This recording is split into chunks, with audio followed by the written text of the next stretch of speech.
તો 6 કલાકમાં 42 તાલુકામાં વરસાદ ખાબક્યો છે। અંકલેશ્વરમાં 2 તેમજ ઉમરપાડામાં 1.5 ઇંચ જેટલો વરસાદ ખાબક્યો છે। આ તરફ ઝઘડિયા હાંસોટમાં 1 ઇંચ વરસાદ નોંધાયો છે। તો સુરત શહેર, તળાજા તેમજ ભરૂચ અને બારડોલીમાં પણ 1/2 ઇંચ વરસાદ ખાબક્યો છે।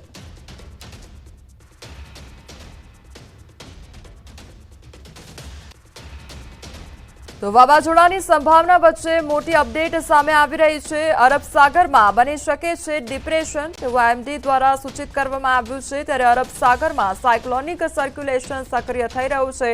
ગોવા દરિયાકાંઠાથી દૂર સર્જાયું છે સાયક્લોનિક સર્ક્યુલેશન અને આજે કોઈપણ સમયે આ જ ક્ષેત્રમાં લો પ્રેશર બનશે। લો પ્રેશર ઉત્તર તરફ આગળ વધી ડિપ્રેશન બનશે તે પ્રકારના એંધાણ વર્તાઈ રહ્યા છે।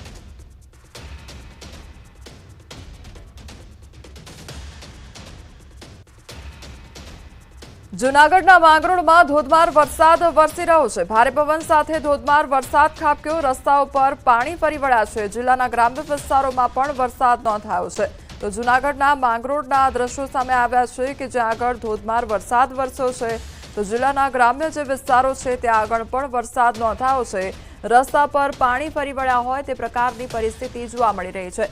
તો હવામાન વિભાગ દ્વારા વરસાદને લઈને આગાહી કરવામાં આવી હતી। આજે અને આવતીકાલે કેટલાય એવા વિસ્તારો કે જ્યાં આગળ વરસાદને લઈને આગાહી કરવામાં આવી છે ત્યાં આગળ જૂનાગઢના દ્રશ્યો સામે આવ્યા છે કે જૂનાગઢમાં વાતાવરણમાં એકાએક પલટો જોવા મળ્યો છે અને વરસાદી માહોલ જામ્યો છે।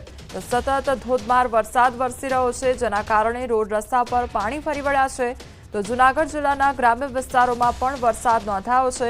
તો વરસાદ વરસતા ગરમીથી લોકોને રાહત પ્રાપ્ત થઈ છે। બીજી તરફ જે ખેડૂતો છે તેમને નુકસાની વેઠવાનો વારો આવ્યો છે।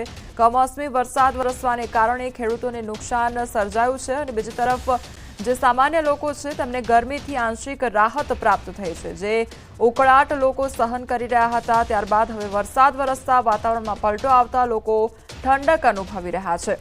તો જે સિસ્ટમ સક્રિય થઈ છે, સાયક્લોનિક સર્ક્યુલેશન સક્રિય થયું છે તેના કારણે આ કમોસમી વરસાદ ખાબકી રહ્યો છે। તો જૂનાગઢના માંગરોળ પંથકમાં પણ વરસાદી માહોલ જામ્યો છે। માંગરોળ શહેરમાં વરસાદ પડતા શહેરમાં ઠેર ઠેર જગ્યાએ પાણીના ખાડાઓ જોવા મળી રહ્યા છે। પાણીના ખાડાઓ ભરાતા લોકોને થોડી મુશ્કેલી પણ પડી રહી છે। જ્યારે વરસાદ વરસતા લોકોને ગરમીથી થોડી રાહત મળી રહી હતી તો માંગરોળ પંથકમાં વરસાદ વરસતા ખેડૂતોમાં ચિંતાનો માહોલ સર્જાયો છે। એક તરફ અડદ, મગ, તલ સહિત ઉનાળુ પાક હજુ ખેતરમાં ઊભા છે ત્યારે વરસાદ વરસતા આ પાકોમાં ભારે નુકસાની થાય તેવી ભીતિ પણ સેવાઈ રહી છે। હાલ ખેડૂતોના ઊભા પાક ઉપર વરસાદી પાણી ફરી વળ્યા જ્યારે હજુ પણ આંબાઓમાં કેરી છે જેમાં પણ નુકસાનની ભીતિ સેવાઈ રહી છે। તો આ તરફ જૂનાગઢના વિસાવદર તાલુકામાં પવન ફૂંકાવાથી કાલાવડ, ગોવિંદપરા અને હસનાપર ગામનો વીજ પુરવઠો ખોરવાયો હતો અને પૂર્વ એમએલએ હર્ષદભાઈ રીબડિયાને બનાવની જાણ થતાં તાત્કાલિક સ્થળ પર પહોંચી મદદ કરી। આ બાદમાં જવાબદાર વિભાગને જાણ કરી વીજ પુરવઠાને કાર્યરત કરાવવામાં આવ્યો હતો। જૂનાગઢમાં વરસાદમાં કેરીને ભારે નુકસાન સર્જાયું છે। માર્કેટિંગ યાર્ડમાં કેરીના બોક્સ પલળી ગયા તો હરાજી માટે આવેલી કેરીને નુકસાન પહોંચ્યું છે। કેરીના 17,000 બોક્સ પલળી ગયા છે।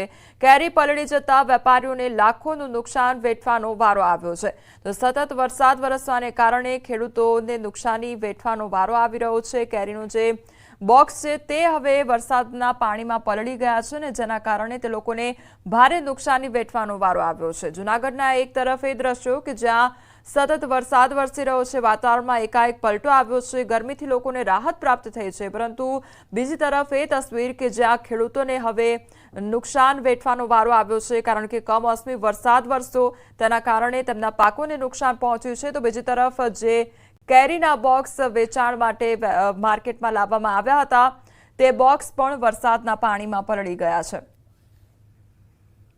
ભાવનગર જિલ્લામાં વાતાવરણમાં અચાનક પલટો જોવા મળ્યો છે। પાલીતાણા શહેર અને આસપાસના ગ્રામ્ય વિસ્તારોમાં વરસાદી માહોલ સર્જાયો છે। વહેલી સવારથી ઘનઘોર વાદળ છવાઈ ગયા છે। ભારે પવન સાથે વરસાદ વરસી રહ્યો છે તેમજ ઘેટી, દુધાળા, કણજરડા, જીવાપુર સહિતના ગામોમાં વીજળીના કડાકા ભડાકા સાથે વરસાદ વરસી રહ્યો છે। ખેડૂતોના ખેતરોમાં પાણી ભરાતા ઉનાળુ પાકને નુકસાન થવાની ભીતિ સેવાઈ રહી છે જેને કારણે ખેડૂતોમાં ચિંતાનો માહોલ છવાયો છે।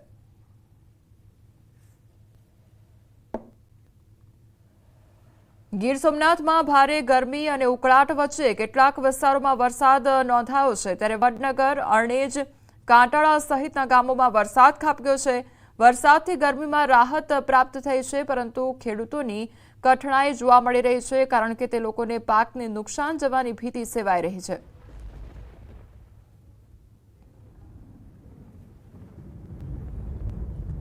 તો અમરેલીના સાવરકુંડલામાં બીજે દિવસે પણ અનરાધાર વરસાદ ખાબક્યો છે અને સવારથી જ શહેર અને ગ્રામ્ય વિસ્તારમાં ભારે પવન સાથે વરસાદ નોંધાયો છે। સાવરકુંડલા શહેરના રોડ રસ્તા ઉપર પાણીની નદીઓ વહેતી હોય તે પ્રકારના દ્રશ્યો સામે આવ્યા છે। તાલુકાના ગાધકડા ગામની શેરીઓમાં નદીઓ વહેતી થઈ છે, તો સાવરકુંડલાના સિમરણ ગામે પણ અનરાધાર વરસાદ ખાબક્યો છે। કમોસમી આફતના વરસાદથી જનજીવન પણ પ્રભાવિત થયું છે। સાવરકુંડલા પંથકમાં ભારે પવન અને વરસાદથી ગ્રામ્ય વિસ્તારોમાં કેટલાક ભાગમાં વીજળી ગુલ થઈ છે। અમરેલીના બગસરા પંથકમાં પણ ધોધમાર વરસાદ ખાબક્યો છે। ગ્રામ્ય વિસ્તારમાં પણ કમોસમી વરસાદ નોંધાયો છે। બગસરા, મોટા મુંજિયાસર, નાના મુંજિયાસરમાં વરસાદ શરૂ થયો છે। માણેકવાડા, જૂની હળિયાદ, નવી હળિયાદ, ઘનટિયાળ તેમજ અનેક એવા વિસ્તારો કે જ્યાં આગળ વરસાદ ખાબક્યો છે અને કમોસમી વરસાદથી ખેતરો તરબોળ જોવા મળી રહ્યા છે। કમોસમી વરસાદને લઈ ખેડૂતોની ચિંતામાં વધારો થયો છે।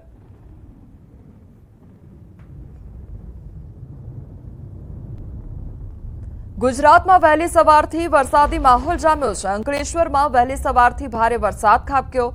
2 કલાકમાં 2 ઇંચ જેટલો વરસાદ ખાબક્યો છે, તો રોડ રસ્તા પર વરસાદી પાણી ભરાઈ ગયા છે। તો સતત વરસાદ વરસવાને કારણે રોડ રસ્તા પર પાણી વહેતા થયા છે અને